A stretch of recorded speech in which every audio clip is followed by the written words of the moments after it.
Alright guys, welcome back. So we're picking up where we left off on the last problem. So we just wrote our function for Miguel's debt for his college. It's going to take my computer a second to figure itself out. There we go. So then it says, use the function from part A to determine how much Miguel will owe after 7 months if he makes no payments.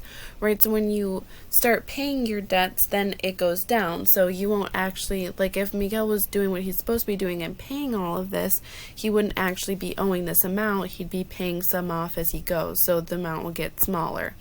But it wants to know if he makes no payments after 7 months, what will he owe? So our function that we had was f of x equals 30,000 because that was the initial amount, and then increasing by 2% each time to the power of x. So to figure out the 7th month, we're going to take here. We're taking our function and plugging in 7 in order to figure out what it would be. So the 30,000, we're increasing it by 2%, but we're doing that 7 times because we're doing 7 months, right? So we're going to take this and figure out what that number is. So if we pull up our calculator, always do the exponent first, so 1.02, and we're doing it to the 7th power, and it gives you that, and then you're multiplying that by 30,000. So there we go, we have $34,460.60. So it was 34,460, and was it 60 cents? Oh my god, my memory is so bad. Yeah, 60 cents. So this is how much he would owe after 7 months if he hasn't paid anything. So in less than a year, he would have already gotten almost $5,000 more in debt. So that's why it's important to pay your loans instead of just leaving them to continue getting higher and higher and higher. Alright, so next one. So it says Tom bought a car for $15,000. Every year the car will be worth 3/4 of its previous year's value. If Tom decides to sell the car in 3 years, what will he be able to set as the resale price? So let's break it down. So the car started at $15,000. So this is our A, our initial amount. Every year the car will be worth 3/4 of its previous, right? So 3/4 means it's going to be 75% of what it was before, okay? Right, and then we have to use a decimal, so 0.75 for that. So the reason we're not taking this off of 100% is because it doesn't say it'll be decreasing 3/4. It says it will be worth 3/4. So if it said something like decreasing by 3/4 or increasing by 3/4, then we would add that on to 100%. But we don't add it on to 100% because it just says it will be worth. So it's not increasing or decreasing, it just tells you what it's going to be worth. So 75% of the previous years.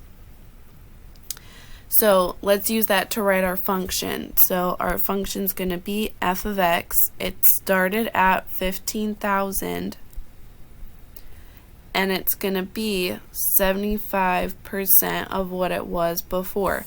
So in a way, when it says it'll be worth 3/4, another way we could say this would be saying it decreases 1/4.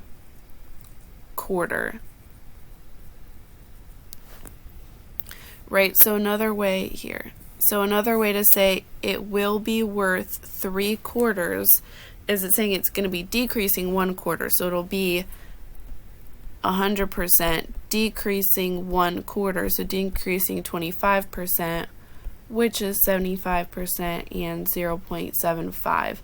So there's kind of two different ways. It'll tell you what it's decreasing by or what its worth will be. So if it tells you what it's decreasing or increasing, you take it off or add it to 100. If it just tells you what it's going to be worth, you use that percentage. So now it wants what it's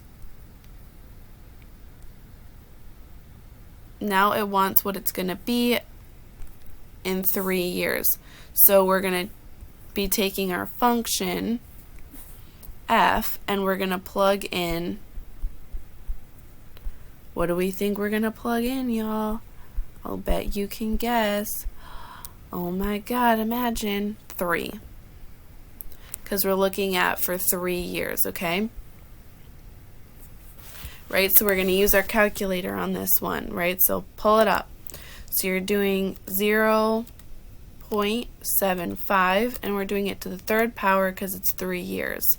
So you're doing 75% for 3 years. Boom. And then you multiply that by the 15,000 that your car originally was, 6,328 and 13 cents. So 6,328 and 13 cents. So this is how much you'd be able to sell your car for if it started at 15,000 and it would only be worth 3/4 of it what it was per year. You'd be able to sell it at 6,000, right? Because your car decreases in value each year. Okay, so we have researchers have determined an experimental cancer drug decreases about 15% each hour in a person's system as measured by the data from the blood test. If a patient was given 800 milligrams of this particular cancer drug, how much is left in the patient's system after 8 hours? All y'all who want to be doctors or nurses or in the medical profession, this problem is for you, right? So experimental cancer drug decreases 15% each hour in your system, right? If you take something, right, even if it's Tylenol, ibuprofen, right, you put that amount in, but it's going to start working its way through your system. So it's going to be decreasing in your system each hour. So that's kind of how it works. So it says first identify A and determine B, which is your decay factor. So A is always your starting amount. So if we look at the problem, it started at 800 milligrams. So your A is going to be 800. And then for B, that's kind of you're increasing, you're decreasing, this time it's decreasing by 15%. So that is your decay factor, right? A is your initial, it's not what I wanted. A is your initial amount, so how much is started, and then B is how much it's either increasing or decreasing. This time it's decaying, so it's decreasing. So it's decreasing 15%. So we have 100% and we decrease it 15%, which is 85%. But remember, we cannot use a percent, so we have to turn it into 0.85 as the decimal.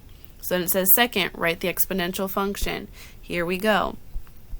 F of x equals, started at 800, then it's decreasing 15%, so we're taking 85% of it each time to the x because we have an exponential decay. Now it says use the exponential function to determine how many milligrams the cancer drug remains after 8 hours. So we're taking our function. Oh, I wonder what we're going to be plugging in this time, guys. 8 hours. So we're plugging in 8. Imagine that. So we're doing 0.85 and we're doing it to the 8th power because you always do the exponent first and then you multiply it by how much you started. Boom. 217,992. Milligrams, right? Because we're measuring in milligrams. Okay, I'm pretty sure this was on a different problem that got put on here. Haha. Never mind that. Don't worry. Alright, and then that's everything for part 2.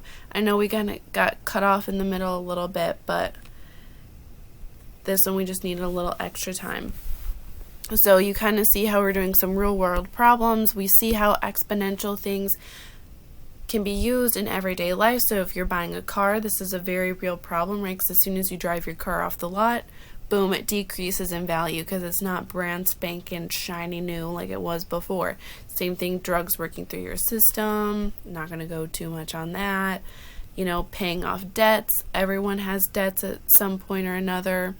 Heart rate, baseball card value, again, car value, all of these things are, actual real life events.